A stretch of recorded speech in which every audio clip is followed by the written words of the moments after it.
ल है साथीहरु दशैंको आगमन सँगसँगै हाम्रो हरिदाको पसलमा एउटा ठुलै बदेल ढलेको छ। हरिदा यो सबैको लागि हो कि सबैको लागि हो?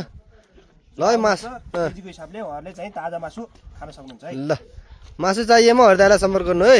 ए ताजा चुवाचे ए भर्खर अहिले काटियो यो लडाइयो मासु यति फर्स्ट क्लास मासु है बबाल छ। काटे देखाइदिए यो वाउ मासु फिला यो स्पेशल मासु फिला लैजाऊ किलोको किला किला किला स्पेशल यो बदेल बदेल बदेल धराने हो धराने धराने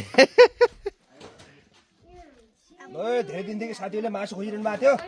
आउनुहोस् है आउनुहोस् आउनुहोस् है ल मासु छ मासु छ ल ल यो सँगसँगै अर्को पनि काट्ने कुरो छ भोलि ल। अर्को पनि काट्ने भोलि हजुर यो ठुलो छ यो धरानी हो। ल खोल हुन्छ होला यति अब सिधा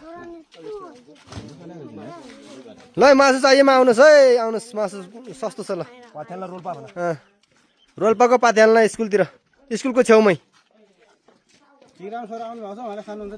उहाँ पुजारी मान्छे हुनुहुन्छ उहाँले खानुहुन्न हेर्ने मात्रै हो उहाँले।